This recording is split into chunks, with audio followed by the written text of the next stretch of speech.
ਬਿਸਮਿਲ੍ਲਾਹਿਰਰਹਿਮਾਨਿਰਰਹੀਮ। अस्सलाम वालेकुम। मैं ਤੁਹਾਡਾ ਸੱਜਣ ਤੁਹਾਡਾ ਵੀਰ ਅਫਜ਼ਲ ਭੱਟੀ ਤੇ ਤੁਸੀਂ ਵੇਖ ਰਹੇ ਹੋ ਪ੍ਰੋਗਰਾਮ ਗੱਲ ਵੇਲੇ ਦੀ ਸਪੈਸ਼ਲ ਮੈਂ ਇਸ ਵਾਸਤੇ ਕਹਿਣਾ ਕਿ ਸਾਡੇ ਜਿਹੜੇ ਅੱਜ ਕੱਲ੍ਹ ਦੇ ਪ੍ਰੋਗਰਾਮ ਨੇ ਜ਼ਰਾ ਰੂਟੀਨ ਤੋਂ ਹਟ ਕੇ ਨੇ। ਅਤੇ ਜਿਹੜੀ ਦੂਸਰੀ ਮਜ਼ੇ ਵਾਲੀ ਗੱਲ ਹੈਗੀ ਆ ਉਹ ਇਹ ਹੈਗੀ ਆ ਆਪਣੇ ਪਿਆਰੇ ਵੇਖਣ ਵਾਲੇ ਵਾਸਤੇ ਕਿ ਮੈਂ ਅੱਜ ਮੌਜੂਦ ਹਾਂ ਆਪਣੇ ਵੀਰ ਜ਼ੁਲਫਕਾਰ ਜੱਟ ਸਾਹਿਬ ਦੇ ਡੇਰੇ 'ਤੇ ਅਤੇ ਜਿੱਥੇ ਉਹਨਾਂ ਦੇ ਵੱਡ ਵਡੇਰੇ ਉਹ ਸਾਡੇ ਨਾਲ ਮੌਜੂਦ ਨੇ। ਔਰ ਚਾਚਾ ਰਫੀਕ ਜੀ ਇਹਨਾਂ ਨੂੰ ਤਾਂ ਤੁਸੀਂ ਸਾਰੇ ਜਾਣਦੇ ਚੁੱਕੇ, ਇਹ ਵੀ ਸਾਡੇ ਨਾਲ ਅੱਜ ਕੱਲ੍ਹ ਬੜੀਆਂ ਗਿਆਨ ਦੀਆਂ ਗੱਲਾਂ ਜਿਹੜੀਆਂ ਨੇ ਉਹ ਕਰ ਰਹੇ ਨੇ। ਔਰ ਜੱਟ ਸਾਹਿਬ ਵੀ ਬਲਕਿ ਆ ਗਏ ਨੇ ਜੀ। ਅਤੇ ਜੱਟ ਸਾਹਿਬ ਇੱਧਰ ਅੱਗੇ ਆਓ। ਹਾਂਜੀ, ਅਤੇ ਚਾਚਿਆਂ ਦੇ ਨਾਲ ਅਤੇ ਬਿਲਕੁਲ ਜੀ ਅਸੀਂ ਚੂँकि ਕੋਸ਼ਿਸ਼ ਇਹੋ ਹੀ ਕਰਨੇ ਹਾਂ ਕਿ ਜਿਹੜਾ ਮੌਕਾ ਮਿਲ ਜਾਂਦਾ ਔਰ ਖ਼ਾਸ ਕਰ ਆਪਣੇ ਚਾਚੇ ਰਫੀਕ ਦੇ ਨਾਲ ਅਤੇ ਕੋਈ ਕੰਮ ਦੀ ਕੋਈ ਕਾਰ ਦੀ ਕੋਈ ਐਸੀ ਗੱਲ, ਕਿਉਂਕਿ ਇਹ ਜਿਹੜੀਆਂ ਗੱਲਾਂ ਕਰਦੇ ਨੇ ਉਹ ਇੱਧਰੋਂ ਉੱਧਰੋਂ ਬਹੁਤ ਘੱਟ ਮਿਲਦੀਆਂ ਨੇ। ਅੱਛਾ, ਜੇ ਉਹ ਕਿਸੇ ਸਾਡੇ ਸਿਆਣਿਆਂ ਨੂੰ ਜਾਂ ਸਾਡੇ ਕਿਸੇ ਬਜ਼ੁਰਗ ਨੂੰ ਉਹ ਗੱਲਾਂ ਦਾ ਪਤਾ ਵੀ ਆ ਅਤੇ ਉਹ ਹਰ ਬੰਦਾ ਜਿਹੜਾ ਵਾ ਆ ਕੇ ਅਤੇ ਉਹ ਕੈਮਰੇ ਦੇ ਅੱਗੇ ਜਾਂ ਵੇਖਣ ਵਾਲਿਆਂ ਨੂੰ ਉਹ ਗੱਲ ਆਪਣੀ ਨਹੀਂ ਸਮਝਾ ਸਕਦਾ। ਠੀਕ ਹੈ। ਅਤੇ ਮੈਂ ਇਹ ਸਮਝਦਾ ਕਿ ਇਸ ਸਦੀ ਦੇ ਵਿੱਚ, ਇਸ ਦੌਰ ਦੇ ਵਿੱਚ, ਇਸ ਵੇਲੇ ਦੇ ਵਿੱਚ ਅਗਰ ਕੋਈ ਐਸਾ ਬੰਦਾ ਜਿਹੜਾ ਪੁਰਾਣੇ ਵੇਲੇ ਦੀ ਗੱਲ ਜਨਾਬ ਉਹ ਨਵੇਂ ਵੇਲੇ ਦੇ ਲੋਕਾਂ ਨੂੰ ਦੱਸ ਸਕੇ, ਚਾਚਾ ਰਫੀਕ ਵਰਗਾ ਬੰਦਾ ਤਾਂ ਇੱਕ ਬੜੀ ਜਿਹੜੀ ਆ ਉਹ ਸਾਡੇ ਵਾਸਤੇ ਖੁਸ਼ੀ ਦੀ ਵੀ ਗੱਲ ਆ ਅਤੇ ਇੱਕ ਫਾਇਦੇਮੰਦ ਵੀ ਚੀਜ਼ ਆ। ਅਤੇ ਮੈਂ ਬਾਕੀ ਦੀ ਗੁਫ਼ਤਗੂ ਸ਼ੁਰੂ ਹੋਣ ਤੋਂ ਪਹਿਲੇ ਇੱਕ ਛੋਟਾ ਜਿਹਾ ਸਵਾਲ ਅੱਜ ਮੇਰੇ ਜ਼ਿਹਨ 'ਚ ਆ ਰਿਹਾ ਸੀ ਇੱਥੇ ਫਿਰਦਿਆਂ ਹੋਇਆਂ, ਅਤੇ ਉਹ ਚਲੋ ਚਾਚਾ ਜੀ ਹੁਣਾਂ ਕੋਲੋਂ ਵੀ ਕਲੀਅਰ ਕਰ ਲੈਂਦੇ ਹਾਂ। ਚਾਚਾ ਜੀ ਮੈਨੂੰ ਇਹ ਦੱਸੋ ਤੁਸੀਂ ਕਿ ਇਹ ਸਾਡਾ ਜ਼ਿਲ੍ਹਾ ਨਾਰਵਲ ਜਿਹੜਾ, ਅੱਛਾ ਇਹਦੇ ਨਾਲ ਅਸੀਂ ਥੋੜ੍ਹਾ ਸਾਰਾ ਸਿਆਲਕੋਟ ਨੂੰ ਵੀ ਅਟੈਚ ਅਗਰ ਕਰ ਲਈਏ। ਅੱਛਾ, ਅਸੀਂ ਜਿਸ ਟਾਈਮ ਦੂਸਰੇ ਇਲਾਕਿਆਂ ਵੱਲ ਜਾਂਦੇ ਹਾਂ, ਜਿਸ ਤਰ੍ਹਾਂ ਅਸੀਂ ਇੱਥੋਂ ਲਾਹੌਰ ਨੂੰ ਨਿਕਲ ਜਾਂਦੇ ਹਾਂ, ਅਸੀਂ ਇਸਲਾਮਾਬਾਦ ਨੂੰ ਨਿਕਲ ਜਾਂਦੇ ਹਾਂ, ਅਤੇ ਇਹ ਜਿਹੜੇ ਜ਼ਿਲ੍ਹੇ ਨੇ, ਇਹ ਜਿਹੜੇ ਇਲਾਕੇ ਨੇ, ਇਹਨਾਂ ਨੂੰ ਨਾ ਕੁਛ ਥੋੜ੍ਹਾ ਜਿਹਾ ਉਹ ਜਿੰਝ ਹੁੰਦਾ ਨਾ, ਮਤਲਬ ਉਹ ਬੈਕਵਰਡ ਪਸਤ ਜਾਂ ਇੱਕ ਥੋੜ੍ਹਾ ਜਿਹਾ ਹਲਕੇ ਨਜ਼ਰਾਂ 'ਚ ਵੇਖਿਆ ਜਾਂਦਾ, ਪਸਮਾਨਦਾ। ਹਾਂਜੀ, ਕਿ ਇਹ ਪਿੱਛੇ ਰਹਿ ਗਿਆ ਵਾ ਜਾਂ ਇਹ ਸਾਡੇ ਲੈਵਲ ਦੇ ਲੋਕ ਜਾਂ ਇਹ ਇਲਾਕਾ ਸਾਡੇ ਲੈਵਲ ਦਾ ਨਹੀਂ। ਅਤੇ ਇਹਦੇ ਬਾਰੇ ਵਿੱਚ ਤੁਸੀਂ ਜਿਹੜਾ ਵਾ ਮੇਰੇ ਵੇਖਣ ਵਾਲਿਆਂ ਨੂੰ ਕੁਛ ਥੋੜ੍ਹਾ ਸਾਰਾ ਜਿਹੜਾ ਨਾ ਉਹ ਦੱਸੋ। ਅਸਲ ਗੱਲ ਇਹ ਆ ਭੱਟੀ ਸਾਹਿਬ ਭਈ ਜਿਹੜੇ ਲੋਕ ਇਹ ਸੋਚਦੇ ਨੇ ਨਾ, ਹਾਂਜੀ, ਉਹ ਅਸੀਂ ਤੈਨੂੰ ਜ਼ਿਲ੍ਹਾ ਸਿਆਲਕੋਟ ਹੀ ਕਵਾਂਗੇ ਨਾ, ਕਿਉਂਕਿ ਨਾਰੋਵਾਲ ਜਿਹੜਾ ਇਹ ਤਾਂ ਬਾਅਦ 'ਚ ਬਣਿਆ। ਪਹਿਲਾਂ ਜਿਹੜਾ ਨਾ ਇਹ ਨਾਰੋਵਾਲ ਹੀ ਸੀ ਜੀ। ਅਤੇ ਜੋ ਚੀਜ਼ਾਂ ਇਹਨੇ ਸਾਨੂੰ ਦਿੱਤੀਆਂ ਜੀ, ਇਹਨੇ ਸਾਨੂੰ ਐਸੀਆਂ ਚੀਜ਼ਾਂ ਦਿੱਤੀਆਂ ਕਿ ਦੁਨੀਆ ਲੈਵਲ 'ਤੇ ਵੀ ਔਰ ਪਾਕਿਸਤਾਨ ਲੈਵਲ 'ਤੇ ਵੀ। ਠੀਕ ਹੈ। ਦੁਨੀਆ ਲੈਵਲ 'ਤੇ, ਪਾਕਿਸਤਾਨ ਲੈਵਲ 'ਤੇ। ਠੀਕ ਹੈ। ਥੋੜ੍ਹੀ ਮੈਂ ਗੱਲ ਨੂੰ ਪਿੱਛੇ ਖੜਾਂਗਾ ਕਿ ਜਦੋਂ ਅਜੇ ਮੇਰਾ ਖਿਆਲ ਪਾਕਿਸਤਾਨ ਨਹੀਂ ਵੀ ਸੀ ਨਾ ਬਣਿਆ। ਠੀਕ ਹੈ। ਅਤੇ ਉਸ ਟਾਈਮ 'ਤੇ ਇਹ ਜਿਹੜਾ ਸਿਆਲਕੋਟ ਹੈ ਇਹਨੇ ਪੂਰੀ ਦੁਨੀਆ ਨੂੰ ਇੱਕ ਅਲਾਮਾ ਇਕਬਾਲ ਦਿੱਤਾ ਸੀ। ਠੀਕ ਹੈ। ਇਹਨੇ ਅਲਾਮਾ ਇਕਬਾਲ ਦਿੱਤਾ ਸੀ। ਅੱਛਾ ਜੀ। ਠੀਕ ਹੈ। ਫਿਰ ਇਹ ਪਾਕਿਸਤਾਨ ਬਣਨ ਤੋਂ ਪਹਿਲਾਂ ਹਾਂਜੀ ਇਸ ਸਿਆਲਕੋਟ ਨੇ ਜੀ, ਇਸ ਖਿੱਤੇ ਨੂੰ, ਇਸ ਇਲਾਕੇ ਨੂੰ ਜੀ, ਇੱਕ ਪੀਰ ਜਮਾਤ ਅਲੀ ਸ਼ਾਹ ਸਾਹਿਬ ਦਿੱਤੇ। ਠੀਕ ਹੈ। ਚੀਜ਼ ਇਹ ਵੇਖਣੀ ਹੈ ਕਿ ਇਹ ਇੱਕ ਬਿਲਡਿੰਗ ਬਣਦੀ, ਮਕਾਨ ਬਣਦਾ, ਉਹ ਤਾਂ ਰਾਜ ਮਿਸਤਰੀ ਸਾਰੇ ਵੇਖਿਆ ਜਾਂਦਾ ਕਿ ਉਹ ਪਲਾਟ ਖਰੀਦਣ ਦੀ ਸੋਚ ਕਿਹੜੇ ਬੰਦੇ ਬਣਾਈ। ਇਹ ਉਹ ਬੰਦੇ ਸਨ ਜਿਨ੍ਹਾਂ ਨੇ ਪਾਕਿਸਤਾਨ ਬਣਾਉਣ ਦੀ ਸੋਚ ਬਣਾਈ। ਠੀਕ। ਅੱਜ ਤੇ ਬਣਿਆ ਨਾ, ਅੱਜ ਤੇ ਤੁਸੀਂ ਵੀ ਮੌਜਾਂ ਕਰ ਰਹੇ ਹੋ, ਮੈਂ ਵੀ ਮੌਜਾਂ ਕਰ ਰਿਹਾ ਜੀ। ਅੱਜ ਇਹ ਬਣਿਆ ਜੀ। ਇਹ ਉਹ ਲੋਕ ਨੇ ਜਿਨ੍ਹਾਂ ਨੇ ਇਹ ਸੋਚ ਬਣਾਈ। ਜੀ। ਜੇ ਇਸ ਤੋਂ ਥੋੜ੍ਹਾ ਮੈਂ ਇਹ ਜਿਹੜਾ ਤੁਸੀਂ ਸਵਾਲ ਕੀਤਾ ਨਾ ਇਹਦੇ 'ਤੇ ਮੈਂ ਆਵਾਂਗਾ, ਮਤਲਬ ਇਹ ਤੁਹਾਨੂੰ ਦੱਸਣਾ ਜੀ ਕਿ ਥੋੜ੍ਹਾ ਜਿਹਾ ਮੈਂ ਪਿੱਛੇ ਇਸ ਵਾਸਤੇ ਖੜਨਾ ਪਿਆ ਕਿ ਇਹ ਜਿਹੜੇ ਲੋਕ ਇਹਨੂੰ ਪਸਮਾਨਦਾ ਆਉਂਦੇ ਨੇ ਉਹਨਾਂ ਨੂੰ ਪਤਾ ਲੱਗੇ ਕਿ ਇਹਨੇ ਇਹ ਸਿਆਲਕੋਟ ਨੇ ਕੀ ਕੀ ਦਿੱਤਾ। ਠੀਕ। ਭੱਟੀ ਸਾਹਿਬ ਜਦੋਂ ਇਹ ਖਿੱਤਾ ਜਿਹੜਾ ਨਾ ਜੀ, ਇਹਦੇ ਵਿੱਚ ਕੋਈ ਵੀ ਕਲਮਾ ਪੜ੍ਹਨ ਵਾਲਾ ਬੰਦਾ ਨਹੀਂ ਸੀ ਨਾ। ਠੀਕ। ਅਤੇ ਉਦੋਂ ਵੀ ਇੱਕ ਬੰਦਾ ਸਿਆਲਕੋਟ ਨੇ ਦਿੱਤਾ ਸੀ ਜਿਹਨੇ ਕਲਮਾ ਪੜ੍ਹਿਆ ਸੀ। ਤੁਹਾਨੂੰ ਯਾਦ ਹੋਏਗਾ, ਤੁਸੀਂ ਸੁਣਿਆ ਹੋਏਗਾ ਪੀਰ ਮਰਾਦੀਆ। ਠੀਕ। ਉਦੋਂ ਇੱਥੇ ਕਲਮਾ ਪੜ੍ਹਨ ਵਾਲਾ ਕੋਈ ਬੰਦਾ ਨਹੀਂ ਸੀ। ਉਹ ਕਲਮਾ ਪੜ੍ਹਦਾ ਸੀ ਅਤੇ ਖੁਫੀਆ ਪੜ੍ਹਦਾ ਸੀ। ਉਹਨਾਂ ਦਾ ਮਜ਼ਾਰ ਵੀ ਸਿਆਲਕੋਟ ਕਿਲੇ ਦੇ ਉੱਤੇ। ਇਹ ਜਿਹੜਾ ਕਿਲੇ ਦਾ ਮਾਲਕ ਸੀ ਰਾਜਾ, ਇਹ ਉਹਦਾ ਮਾਮੂ ਸੀ। ਇਹ ਕਿਲਾ ਖਲੋਂਦਾ ਨਹੀਂ ਸੀ, ਬਣਦਾ ਨਹੀਂ ਸੀ। ਉਹ ਕੁਝ ਮਤਲਬ ਬੰਦਿਆਂ ਨੇ ਕਿਹਾ ਵੀ ਉਹਨੇ ਸੱਦੇ ਵੀ ਯਾਰ ਕਿਉਂ ਨਹੀਂ ਖਲੋਂਦਾ ਉਹ ਨਜੂਮੀ ਉਸ ਤੁਹਾਨੂੰ ਪਤਾ ਉਹ ਕਾਫਰ ਲੋਕ ਐਵੇਂ ਨਜੂਮ ਲਾ ਉਹਨਾਂ ਆਖਿਆ ਤੇ ਮੁਸਲਮਾਨ ਦਾ ਸਿਰ ਲਾਓਗੇ ਤੇ ਫੇਰ ਇਹ ਖਲੋਏਗਾ। ਠੀਕ ਹੋ ਗਿਆ। ਉਹਨਾਂ ਨੇ ਉਹਨੂੰ ਦੱਸੀ ਨਿਸ਼ਾਨਦੇਹੀ ਕੀਤੀ ਵੀ ਉਹ ਅੰਦਰ ਨਮਾਜ਼ਾਂ ਪੜ੍ਹਦਾ ਤੇ ਰੋਜ਼ੇ ਰੱਖਦਾ ਪਰ ਬਾਹਰ ਜਾਰੀ ਉਹ ਇਸ ਤਰ੍ਹਾਂ। ਠੀਕ ਹੈ। ਚਲੋ ਕਿ ਮੈਂ ਗੱਲ ਨੂੰ ਨਾ ਆਪਣੇ ਮੌਜੂ ਤੇ ਲਿਆਉਣਾ ਚਾਹੁੰਦਾ, ਇਹ ਤਾਂ ਸਾਡਾ ਮੌਜੂ ਨਹੀਂ। ਠੀਕ ਹੈ। ਉਹ ਗਏ, ਉਹਨਾਂ ਫੜਿਆ ਪੀਰ ਮਰਾਦੀਏ ਨੂੰ ਆਂਦਾ, ਉਹਨੇ ਆਖਿਆ ਉਹ ਕੀ ਕਰਨ ਲੱਗੇ ਹੋ ਮੈਨੂੰ? ਉਹਨੇ ਆਖਿਆ ਤੈਨੂੰ ਕਤਲ ਕਰਨਾ, ਕਤਲ ਕਰਕੇ ਤੇਰਾ ਸਿਰ ਇਹਦੇ ਥੱਲੇ ਦੇਣਾ, ਸਾਡਾ ਕਿਲਾ ਨਹੀਂ ਖਲੋਂਦਾ। ਠੀਕ ਹੈ। ਉਹਨੇ ਆਖਿਆ ਉਹ ਬੇਵਕੂਫੋ ਮੈਂ ਮੁਸਲਮਾਨ ਹਾਂ, ਸਾਡੇ ਸਿਰਾਂ ਦੀ ਲੋੜ ਨਹੀਂ, ਮੇਰਾ ਤੇ ਮਾਸਾ ਕੁ ਖੂਨ ਇਹਦੇ ਉੱਤੇ ਰੋੜ ਦੇਵੋ ਤੇ ਕਿਆਮਤ ਤੱਕ ਨਹੀਂ ਜਾਏਗਾ। ਪਰ ਮੈਂ ਇਨਕਾਰ ਨਹੀਂ ਹੋਣਾ, ਕਿਉਂਕਿ ਮੁਸਲਮਾਨ ਪੈਦਾ ਹੀ ਇਸ ਮਕਸਦ ਲਈ ਹੁੰਦਾ ਕਿ ਮੈਂ ਕਾਫਰ ਦੇ ਹੱਥੋਂ ਸ਼ਹੀਦ ਹੋਣਾ। ਠੀਕ, ਇਹਦੀ ਜ਼ਿੰਦਗੀ ਦਾ ਮਕਸਦ ਇਹ ਹੈ। ਠੀਕ ਹੋ। ਅੱਛਾ ਹੁਣ ਪਿੱਛੇ ਆਈਏ, ਤੁਸੀਂ ਕਹਿੰਦੇ ਹੋ ਕਿ ਆ ਸਾਡੇ ਇਲਾਕੇ ਨੂੰ, ਹਾਲਾਂਕਿ ਇਹਨਾਂ ਲੋਕਾਂ ਨੂੰ ਇਹ ਪਤਾ ਨਹੀਂ ਜਦੋਂ ਵੀ ਕੋਈ ਚੀਜ਼ ਬਣਦੀ ਹੈ ਉਹਦੀ ਕੋਈ ਚੀਜ਼ ਜ਼ਰੂਰਤ ਹੁੰਦੀ ਹੈ।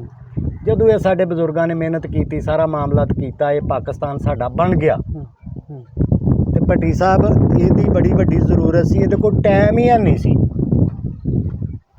ਤੇ ਕਿਹੜੇ ਵੇਲੇ ਨਮਾਜ਼ ਪੜ੍ਹਨੀ ਹੈ, ਕਿਹੜੇ ਵੇਲੇ ਨਹੀਂ ਪੜ੍ਹਨੀ, ਰੋਜ਼ਾ ਕਿੰਨੇ ਵਜੇ ਰੱਖਣਾ, ਕਿਉਂਕਿ ਉਹ ਕਿੰਨਾ ਵਜਾ ਤੇ ਹੈ ਹੀ ਨਹੀਂ ਸੀ। ਠੀਕ ਹੈ। ਇਹ ਪੂਰੇ ਪਾਕਿਸਤਾਨ ਨੂੰ ਜ਼ਰੂਰਤ ਪਈ। ਠੀਕ ਹੈ। ਤੇ ਫਿਰ ਉਹ ਜ਼ਰੂਰਤ ਪੂਰੀ ਕਿੰਨੇ ਕੀਤੀ? ਅਸਾਂ ਕੀਤੀ। ਅੱਛਾ ਜੀ। ਅਸਾਂ ਇਸ ਮੁਲਕ ਨੂੰ ਟਾਈਮ ਦਿੱਤਾ। ਠੀਕ ਹੈ। ਸਟੈਂਡਰਡ ਟਾਈਮ ਹੈ ਜਿਹੜਾ ਸਾਡਾ ਟਾਈਮ ਹੈ ਨਾ, ਪਾਕਿਸਤਾਨ ਟਾਈਮ, ਇਹਨੂੰ ਅਸਾਂ ਦਿੱਤਾ। ਠੀਕ ਹੈ। ਸਿਆਲਕੋਟ ਨੇ ਦਿੱਤਾ, ਬਸਤਾਨ ਸਟੇਸ਼ਨ ਤੋਂ ਦਿੱਤਾ। ਠੀਕ। ਉਹ ਇਹ ਉਹਨਾਂ ਵਾਸਤੇ ਗੱਲ ਹੈ ਜਿਹੜੇ ਇਹਨੂੰ ਪਸਮਾਨਦਾ ਆਉਂਦੇ ਨੇ ਕਿ ਜਿੱਦਣ ਬੜੀ ਵੱਡੀ ਜ਼ਰੂਰਤ ਪਈ ਸੀ ਨਾ ਇਸ ਪਾਕਿਸਤਾਨ ਨੂੰ, ਉਦਣ ਇਹਦੇ ਕੰਮ ਅਸੀਂ ਆਏ, ਇਸ ਮੁਲਕ ਦਾ ਆਪਣਾ ਟਾਈਮ ਸੈੱਟ ਕਰਨ ਵਾਸਤੇ ਅਸੀਂ ਇਹਦੇ ਕੰਮ ਆਏ। ਚਲੋ ਵਕਤ ਗੁਜ਼ਰਿਆ ਤੇ ਜ਼ਰੂਰਤਾਂ ਭੱਟੀ ਸਾਹਿਬ ਬਣਦੀਆਂ ਹੀ ਰਹੀਆਂ। ਫਿਰ ਇੱਕ ਟਾਈਮ ਆਇਆ ਐਸਾ, ਬੜਾ ਮੁਸ਼ਕਲ ਟਾਈਮ ਆਇਆ ਜੀ ਕਿ ਸਾਡੇ ਉੱਤੇ ਹਮਲਾ ਹੋਇਆ। ਠੀਕ ਹੈ। ਬਹੁਤ ਤਗੜਾ ਹਮਲਾ ਹੋਇਆ। ਠੀਕ ਹੈ। ਤੇ ਉਹ ਮਨਸੂਬੇ ਦਾ ਹਮਲਾ ਸੀ, ਉਹ ਆਰਮੀ ਜ਼ਿਆਦਾ ਸੀ, ਸਾਡੀ ਆਰਮੀ ਥੋੜੀ ਸੀ, ਮਤਲਬ ਉਹਨੇ ਸਾਡੀ ਆਰਮੀ ਨੂੰ ਮਜਬੂਰ ਕੀਤਾ ਤੇ ਉਹ ਆਰਮੀ ਜਿਹੜੀ ਹੈ ਚਵਿੰਡੇ ਤੱਕ ਪਹੁੰਚੀ 65 ਵਿੱਚ, 65 ਦੇ ਵਿੱਚ 1965 ਜਦੋਂ ਉਹ ਚਵਿੰਡੇ ਪਹੁੰਚੀ ਉੱਥੇ ਫਿਰ ਕੀ ਹੋਇਆ, ਪਾਕਿਸਤਾਨ ਨੇ ਆਵਾਜ਼ ਦਿੱਤੀ ਕਿ ਮੈਨੂੰ ਬਚਾਓ, ਮੈਨੂੰ ਬਚਾਓ, ਮੈਨੂੰ ਖਤਰਾ ਹੈ। ਤੇ ਬਚਾਉਣ ਵਾਸਤੇ ਫਿਰ ਕੌਣ ਆਇਆ? ਸਾਡੇ ਪੁੱਤਰ ਆਏ ਤੇ ਉਹਦੇ ਵਿੱਚ ਸ਼ਾਮਲ ਸਾਡੀਆਂ ਧੀਆਂ ਵੀ ਹਜੇ, ਇਹ ਵੀ ਅੱਜ ਤੁਹਾਨੂੰ ਮੈਂ ਰਿਕਾਰਡ ਦੀ ਗੱਲ ਦੱਸਾਂ। ਠੀਕ ਹੈ। ਸਟੂਡੈਂਟ ਬੱਚੇ ਵੀ ਹਨ ਔਰ ਬੱਚੀਆਂ ਵੀ ਹਨ।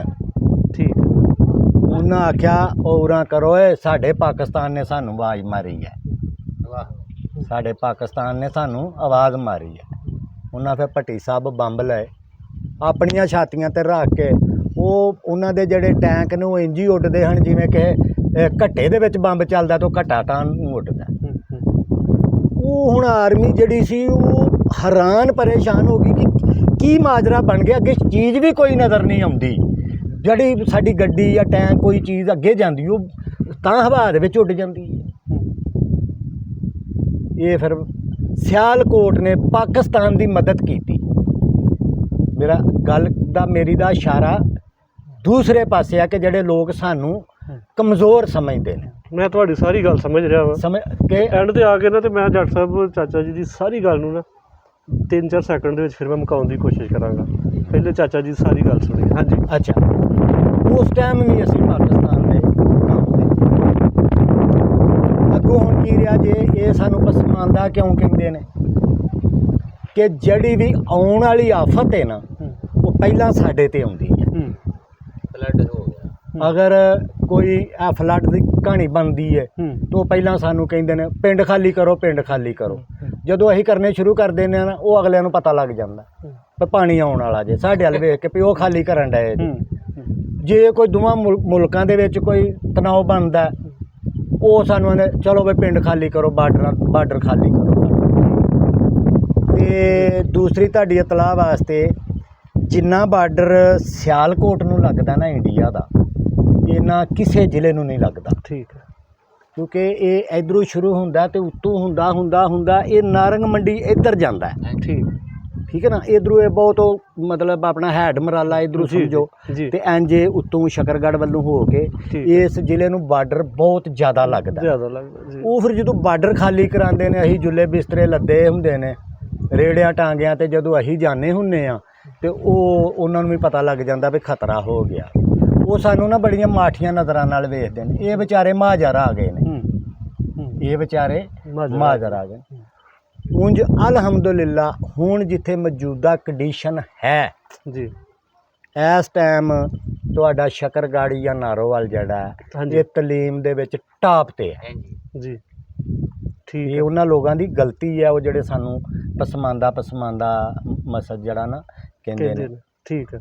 ਮੈਂ ਤੇ ਭੜੀ ਸਾਹਿਬ ਇੱਥੋਂ ਤੱਕ ਵੀ ਗੱਲ ਕਰਨਾ। ਮੇਰਾ ਇੱਕ ਦੋਸਤ ਹੈ ਦਹਿਤ ਫੌਜੀ ਉਹਦਾ ਨਾਂ ਹੈ। ਉਹਨੇ ਮੈਨੂੰ ਅੱਖੀ ਵੇਖਿਆ ਵਾਕਿਆ ਸੁਣਾਇਆ ਸੀ ਕਿੰਗਰੇ ਮੋੜਾ ਤੂਤਲੀ ਸਾਈਡ। ਉਹਨੇ ਕਿਹਾ ਕਿ ਉੱਥੇ ਸਾਡੀ ਝੜਪ ਹੋਈ ਅਸੀਂ ਜੰਗ ਲੜ ਰਹੇ ਸੀ ਜੀ ਤੇ ਜਿਹੜਾ ਸਾਡਾ ਕਮਾਂਡ ਸੀ ਜਿਹੜਾ ਸਾਨੂੰ ਲੜਾ ਰਿਹਾ ਸੀ ਜੀ ਅਸੀਂ ਉਹਦੇ ਨਾਲ ਚੰਦ ਬੰਦੇ ਹਾਂ। ਠੀਕ ਤੇ ਸਾਨੂੰ ਸਮਝ ਨਹੀਂ ਲੱਗੀ ਕਿ ਅਸੀਂ ਲੜਦੇ ਇੰਡੀਆ ਦੀ ਫੌਜ ਦੇ ਪਿਛਲੇ ਪਾਸੇ ਚਲੇ ਗਏ। ਅੱਛਾ। ਤੇ ਸਾਡੀ ਫੌਜ ਵੀ ਪਿੱਛੇ ਹੈ ਇੰਡੀਆ ਦੀ ਫੌਜ ਵੀ ਪਿੱਛੇ ਆਪਸ ਚ ਲੜ ਰਹੀ ਹੈ। ਠੀਕ ਹੈ। ਤੇ ਅਸੀਂ ਗਲਤੀ ਨਾਲ ਉਸ ਤੋਂ ਵੀ ਅੱਗੇ ਨਿਕਲ ਗਏ ਹਾਂ ਕੋਈ ਚੰਦ ਦੋਸਤ।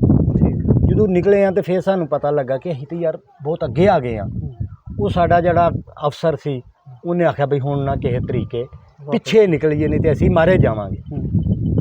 ਹਾਏ ਇਹ ਧਰਤੀ ਇਹਨੂੰ ਭੱਟੀ ਸਾਹਿਬ ਚੁੰਮੋ। ਮੈਂ ਤਾਂ ਤੁਹਾਨੂੰ ਕਹਾਂਗਾ ਇਹਦੇ ਉੱਤੇ ਜੁੱਤੀ ਲੈ ਕੇ ਨਾ ਫਿਰੋ। ਇਹ ਸਾਰੀ ਧਰਤੀ ਦੇ ਵਿੱਚ ਸ਼ਹੀਦਾਂ ਦਾ ਖੂਨ ਹੈ। ਉਹ ਫੌਜੀ ਦਹਿਤ ਨੇ ਮੈਨੂੰ ਦੱਸਿਆ ਕਿ ਜਦੋਂ ਅਸੀਂ ਵਾਪਸ ਨਿਕਲੇ ਹਾਂ ਤੇ ਲਾਸ਼ ਕਿਸ ਰੰਗ 'ਚ ਵੀ ਹੋਏ ਉਹਦੇ ਉੱਤੇ ਬੰਦਾ ਪੈਰ ਨਹੀਂ ਰੱਖ ਸਕਦਾ। ਉਹਨੇ ਕਿਹਾ ਕਿ ਯਾਰ ਸਾਨੂੰ ਜਗ੍ਹਾ ਨਹੀਂ ਸੀ ਮਿਲਦੀ ਥੱਲੇ ਪੈਰ ਰੱਖਣ ਦੀ ਸਮੇਤ ਬੂਟਾਂ ਅਸੀਂ ਲਾਸ਼ਾਂ ਤੋਂ ਉੱਤੇ ਪੈਰ ਰੱਖ ਕੇ ਗੁਜ਼ਰ ਰਹੇ ਹਾਂ। ਦੇਖੋ ਕਿ ਕਿੰਨੀ ਕੁ ਲਾਸ਼ ਹੋਏਗੀ ਕਿ ਜਿਨ੍ਹਾਂ ਨੂੰ ਖਾਲੀ ਜਗ੍ਹਾ ਨਹੀਂ ਸੀ ਮਿਲ ਰਹੀ ਕਿ ਇੱਥੇ ਪੈਰ ਰੱਖ ਕੇ ਟੁਰ ਗਏ। ਇਹ ਜਿਹੜੀ ਧਰਤੀ ਹੈ ਇਹ ਸ਼ਹੀਦਾਂ ਦੀ ਧਰਤੀ ਹੈ। ਇਹਦੇ ਉੱਤੇ ਕਦਮ ਦੇ ਉੱਤੇ ਸ਼ਹੀਦ ਦਾ ਖੂਨ ਡੁੱਲਿਆ ਹੈ। ਇਹ ਅਲਹਮਦੁਲਿਲਾ ਸਾਡਾ ਸਿਆਲਕੋਟ ਜਾਂ ਨਾਰੋਵਾਲ ਸ਼ਕਰਗੜ੍ਹ ਇਹ ਬੜੀ ਸ਼ਾਨ ਵਾਲੀ ਧਰਤੀ ਹੈ। ਇਹ ਬਹੁਤ ਸ਼ਾਨ ਵਾਲੀ ਧਰਤੀ ਹੈ ਬੜੀ ਸਾਹਿਬ। ਤੇ ਤੁਸੀਂ ਉਹ ਐਵੇਂ ਹੀ ਉਹਨਾਂ ਨੂੰ ਇੱਕ ਲੱਗਿਆ। ਬਿਲਕੁਲ ਜੀ ਜੱਟ ਸਾਹਿਬ ਤੇ ਪਿਆਰੇ ਵੇਖਣ ਵਾਲਿਓ ਮੈਂ ਚਾਚਾ ਜੀ ਦੀ ਗੱਲ ਤੋਂ ਇਹੋ ਹੀ ਨਤੀਜਾ ਜਿਹੜਾ ਉਹ ਕੱਢਿਆ ਕਿ ਜਿਹੜਾ ਘਰ ਦਾ ਵੱਡਾ ਪੁੱਤਰ ਹੁੰਦਾ ਨਾ ਹਰ ਆਉਣ ਵਾਲੀ ਮੁਸ਼ਕਲ ਹਰ ਆਉਣ ਵਾਲੀ ਪਰੇਸ਼ਾਨੀ ਉਹਦੇ ਉੱਤੇ ਹੁੰਦੀ ਆ ਤੇ ਜਿਹਦੀ ਵਜ੍ਹਾ ਤੋਂ ਉਹ ਥੋੜ੍ਹਾ ਸਾਰਾ ਦੂਸਰੇ ਭਰਾਵਾਂ ਭੈਣਾਂ ਤੋਂ ਪਿੱਛੇ ਰਹਿ ਜਾਂਦਾ। ਤੇ ਜ਼ਿਲ੍ਹਾ ਸਿਆਲਕੋਟ ਤੇ ਜ਼ਿਲ੍ਹਾ ਨਾਰੋਵਾਲ ਜਿਹੜਾ ਵਾ ਇਹ ਪਾਕਿਸਤਾਨ ਦਾ ਵੱਡਾ ਪੁੱਤਰ ਆ। ਪਾਕਿਸਤਾਨ ਦੇ ਉੱਤੇ ਜਦੋਂ ਵੀ ਕਿਤੇ ਕੋਈ ਮੁਸ਼ਕਲ ਵਕਤ ਆਇਆ ਤੇ ਇਹ ਸਭ ਤੋਂ ਅੱਗੇ ਜਿਹੜਾ ਨਾ ਉਹ ਪੇਸ਼ ਹੋਇਆ।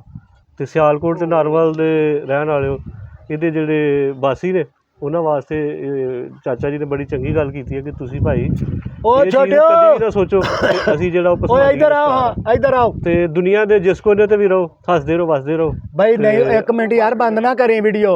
ਉਹ ਮੈਂ ਤੁਹਾਨੂੰ ਆਪਣਾ ਵਿਰਸਾ ਵਿਖਾਵਾਂ। ਤੁਸੀਂ ਅੱਜ ਆਹ ਵੇਖੋ ਚਾਚਾ ਜੀ ਹੁਣ ਇੱਧਰ ਆਵੇ ਆ ਨੇ ਮੁੰਡੇ ਮੇਰੇ ਦੋਤਰੇ ਤੇ ਪੋਤਰੇ। ਠੀਕ ਹੈ ਜੀ ਠੀਕ ਹੈ। ਇਹ ਭੱਟੀ ਸਾਹਿਬ ਸਾਡੇ ਪਿੰਡ ਲੱਗਿਆ ਮੇਲਾ। ਅੱਛਾ ਜੀ। ਇਹ ਹੁਣ ਬੱਚੇ ਆਏ ਨੇ ਮੇਲੇ ਤੋਂ। ਠੀਕ ਹੈ ਜੀ। ਇਹ ਵੇਖੋ ਇਹ ਕੀ ਹੈ ਪੁੱਤਰ ਗੱਡੀ ਟਰੈਕਟਰ ਟਰਾਲੀ। ਇਹ ਕੀ ਹੈ ਬਾਈ ਟਰਾਲੀ। ਇਹ ਕੀ ਹੈ ਪੁੱਤਰ ਟਰਾਲੀ। ਤੇਰੇ ਕੋਲ ਕੀ ਹੈ ਪੁੱਤਰ ਟਰੈਕਟਰ ਟਰਾਲੀ। ਇਹ ਵੇਖਿਆ ਇਹ ਸਾਡਾ ਵਿਰਸਾ ਹੈ। ਅਗਰ ਉਸ ਮੇਲੇ ਦੇ ਵਿੱਚ ਭੱਟੀ ਸਾਹਿਬ ਕਾਰਾਂ ਵੀ ਹੈ ਸਨ ਖਿਡੌਣੇ ਪਿਸਤੌਲਾਂ ਵੀ ਹੈ ਸਨ ਹਰ ਚੀਜ਼ ਸੀ। ਇਹ ਸਾਡਾ ਵਿਰਸਾ ਹੈ ਨਾ। ਉਹਨਾਂ ਨੇ ਆਪਣਾ ਵਿਰਸਾ ਹੀ ਖਰੀਦਿਆ। ਅਸੀਂ ਇਹਨਾਂ ਨੂੰ ਬੱਚਿਆਂ ਨੂੰ ਸਮਝਾ ਕੇ ਤੇ ਨਹੀਂ ਭੇਜਿਆ ਕਿ ਪੁੱਤਰ ਤੁਸੀਂ ਇਹ ਹੀ ਖਰੀਦਿਓ। ਠੀਕ ਹੈ। ਮੈਂ ਪਿੱਛੇ ਵੀ ਇੱਕ ਤੁਹਾਡੇ ਨਾਲ ਗੱਲ ਕੀਤੀ ਸੀ ਕਿ ਇਹ ਚੀਜ਼ਾਂ ਸਾਡੇ ਨਾਲ ਜੁੜ ਗਈਆਂ ਨੇ ਇਹਨਾਂ ਨੂੰ ਕੋਈ ਲਾਣਾ ਵੀ ਚਾਹੇ ਤੇ ਸਾਡੇ ਨਾਲ ਲੱਥ ਦੇਖੋ ਨਾ ਕਿੰਨੀ ਉਮਰ ਦੇ ਬੱਚੇ ਨੇ ਜੀ ਤੇ ਇਹ ਵੀ ਅਲਹਮਦੁਲਿਲਾ ਆਪਣਾ ਵਿਰਸਾ ਨਹੀਂ ਭੁੱਲੇ। ਹਾਂ ਜੀ ਤੁਸੀਂ ਕੋਈ ਗੱਲ ਕਰਨਾ ਚਾਹੁੰਦੇ? ਬਸ ਜੀ ਮੈਂ ਇਹੋ ਹੀ ਗੱਲ ਜਿਹੜੀ ਉਹ ਐਂਡ ਤੇ ਕਰਨੀ ਸੀ ਵੱਡੇ ਪੁੱਤਰ ਵਾਲੀ ਤੇ ਉਹ ਮੈਂ ਕਰ ਦਿੱਤੀ ਹੈ। ਤੇ ਫਿਰ ਨਾਰਮਲ ਸਿਆਲਕੋਟ ਦੇ ਲੋਕਾਂ ਵਾਸਤੇ ਇਹੋ ਹੀ ਪੈਗਾਮ ਕਿ ਚਾਚਾ ਜੀ ਨੇ ਅੱਜ ਦੱਸ ਦਿੱਤਾ ਵਾ ਕਿ ਤੁਸੀਂ ਭਾਈ ਇਹ ਕਦੀ ਵੀ ਨਾ ਸੋਚੋ ਕਿ ਅਸੀਂ ਪਸਮਾਨਦਾ ਵਾ ਤੇ ਦੁਨੀਆ ਦੇ ਜਿਸ ਕੋਨੇ ਤੇ ਵੀ ਰਹੋ ਹੱਸਦੇ ਰਹੋ ਵਸਦੇ ਰਹੋ। ਆਪਣਾ ਬਹੁਤ ਸਾਰਾ ਖਿਆਲ ਰੱਖਿਓ। ਰੱਬ ਰੱਖਾ।